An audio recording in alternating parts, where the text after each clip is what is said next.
Hi friends, నేను మీ Sujatha. Welcome to Suji ఇంటి రుచులు. ఈరోజు నేను చేయబోతున్నాను very special recipe fruit cake, plum cake చేయబోతున్నాను అనమాట. Plum fruit cake Christmas special cake అనమాట. ఇది చాలా టేస్టీగా చాలా బాగుంటుంది. మీరు తప్పకుండా ఈ క్రిస్మస్కి ఈ స్పెషల్ కేక్ని మీ ఇంట్లో ఈజీగా రెడీ చేసేసుకోండి. బయట కొనే వాటికన్నా ఇలా ఇంట్లో సింపుల్గా రెడీ చేసుకుంటే వెరీ టేస్ట్ అండ్ హెల్దీ కూడా అండి. తప్పకుండా మీరైతే ట్రై చేయండి. నేనైతే సింపుల్గా ఎలా చేయాలో చూపించేస్తాను. అలాగే నా వీడియోని లైక్ చేయండి, షేర్ చేయండి, నా ఛానల్ని సబ్స్క్రైబ్ చేసి మీ సపోర్ట్ నాకు అందివ్వండి. ముందుగా వాటి కోసం నేను అన్ని ఈ విధంగా డ్రై ఫ్రూట్స్, అలాగే టూటీ ఫ్రూటీ, ఇంకా ఖర్జూరం అన్ని ఫ్రూట్స్ తీసుకున్న. ఆరెంజ్ రసం కూడా తీసేసుకున్నా అనమాట. ఆరెంజ్ ఫ్రూట్ది రసం తీసేసుకుని పెట్టుకున్నా ఒక ఫ్రూట్ది. ఈ విధంగా ఒక బౌల్లోకి అన్నీ తీసేసుకున్న తర్వాత మనం ఆరెంజ్ ఫ్రూట్ రసాన్ని ఈ ఫ్రూట్స్లో వేసేసుకుని మిక్స్ చేసేసుకుని ఒక 2 అవర్స్ పాటు మనం నానబెట్టేసుకుందాం. మీకు టైం లేకపోతే కనీసం ఒక హాఫ్ అన్ అవర్ అన్నా నానబెట్టుకోవాలన్నమాట. ఈ విధంగా చేసుకున్న తర్వాత ఒక కప్పు షుగర్ తీసేసుకుని మొత్తం వేసేసుకోకుండా ఒక హాఫ్ కప్పు తీసేసి పక్కన పెట్టేసుకుని ఈ విధంగా మనము షుగర్ సిరప్ని ప్రిపేర్ చేసేసుకుందాము. ఇది షుగర్ సిరప్ అంటే క్యారమిల్ అనమాట. క్యారమిల్ని మనం రెడీ చేసుకుంటున్నాము.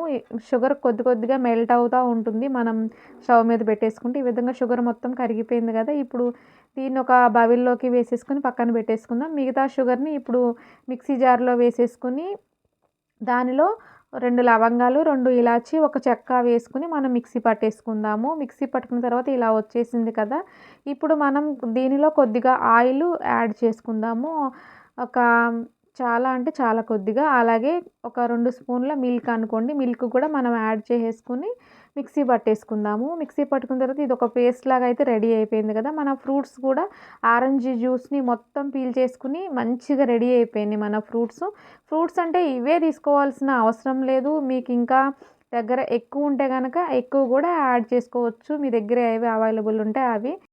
కొన్ని ఫ్రూట్స్ని మనం వేరొక బౌల్లోకి తీసుకున్నాం కదా. ఒక కప్పు గోధుమ పిండిని మనం ఇక్కడ యాడ్ చేసుకుంటున్నాము. ఈ ఫ్రూట్స్లో మొత్తం కలిపేసుకుందాము.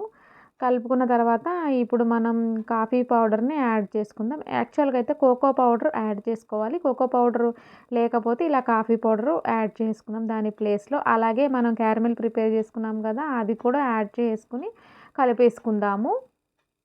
మొత్తం అంతటిని మిక్స్ చేసేసుకుందాం. మిక్స్ చేసుకున్న తర్వాత మనం మిక్సీ పట్టుకున్నాం కదా paste, sugar syrup, milk paste కూడా మనం యాడ్ చేసుకుని మొత్తం కలిపేసుకుందాము. నీట్గా అయితే కలిపేసుకుందాం. మన నార్మల్ కేక్స్లో అయితే మనకి రిబ్బన్ షేప్లో జారుగా అయితే వచ్చేస్తుంది మనం మిక్స్ చేసుకున్నప్పుడు. ఇదైతే కొద్దిగా గట్టిగానే ఉంటుంది. ఇప్పుడు మనం ఒక హాఫ్ స్పూన్ వంట సోడా యాడ్ చేసుకుందాము. అలాగే ఒక స్పూన్ బేకింగ్ పౌడర్ యాడ్ చేసుకుందాము. ఒక చిటికెడు సాల్ట్ వేసేసుకుని దీనిపైన మనం కొద్దిగా వాటర్ యాడ్ చేసుకుంటే మొత్తం నురగలాగా అది వచ్చేస్తుంది, బబుల్స్ వచ్చేస్తాయి కదా. ఇప్పుడు ఆ మిశ్రమాన్ని మనం మొత్తానికి ఇలా విస్కర్తో మనం కలిపేసుకుందాము. ఎంత కలుపుకుంటే మన కేకు అంత నీట్గా వచ్చేస్తుంది. చాలాసేపు మనం కలుపుకోవాలన్నమాట. ఒక 2 మినిట్స్ వరకు ఈ విధంగా మనం కట్ అండ్ ఫోల్డ్ విధానంలో మనము కలుపుకోవాలి. ఇది అయితే కొద్దిగా గట్టిగానే ఉంటుంది, నార్మల్ కేక్స్లా కాకుండా. టేస్ట్ కూడా చాలా డిఫరెంట్గా ఉంటుంది. చూడండి, రిబ్బన్ షేప్లో అయితే పడట్లేదు కదా, కొద్దిగా గట్టిగా ఉంది కాబట్టి పడట్లేదు. ఇప్పుడు మనం వెనిలా ఫ్లేవర్ని యాడ్ చేసుకుందాము. వెనిలా ఎసెన్స్ని యాడ్ చేసుకుని కలిపేసుకుందాము. చూడండి ఎంత నీట్గా అయితే మనకి రెడీ అయిపోయింది కదా. ఇప్పుడు మనం కేక్ని రెడీ చేసుకోవడానికి బౌల్లో ఆయిల్ అప్లై చేసి దానిపైన పిండి అప్లై చేసిన రెడీగా పెట్టుకున్న బౌల్లో మనం కేక్ బ్యాటర్ని వేసేసుకుందాము. మొత్తం ఈ విధంగా వేసేసుకున్న తర్వాత మనం ముందుగా డ్రై ఫ్రూట్స్ని వేరొక బౌల్లో తీసుకుని పెట్టుకున్నాం కదా, అవి పైన ఇవి వేసేసుకుందాము. డెకరేట్ లాగా కేక్కి చాలా అందాన్ని ఇస్తుంది కదా ఇట్లా వేసుకుంటే. పైన లోపల కూడా కొన్ని ఉన్నాయి, పైన కూడా ఇలా వేసుకుంటే బాగుంటుంది. ఇప్పుడు ట్యాప్ చేసుకుని ఎయిర్ ఫ్రీ కోసం ఇప్పుడు మనం ముందుగానే కేక్ని రెడీ చేసి పెట్టుకున్నాం. ఇలా ఇసుక వేసేసుకుని మనం మిడిల్లో మన బౌల్ని ఉంచేసుకుని మూత పెట్టేసుకుని స్టవ్ ఆన్ చేసుకుని 40 మినిట్స్ వరకు మనము కుక్ చేసుకుందాం కేక్ని. మధ్యలో ఒకసారి మూత తీసుకుని ఇలా స్ప్రింక్లర్ బాల్స్ని పైన డెకరేట్ కోసం యాడ్ చేసుకుందాము.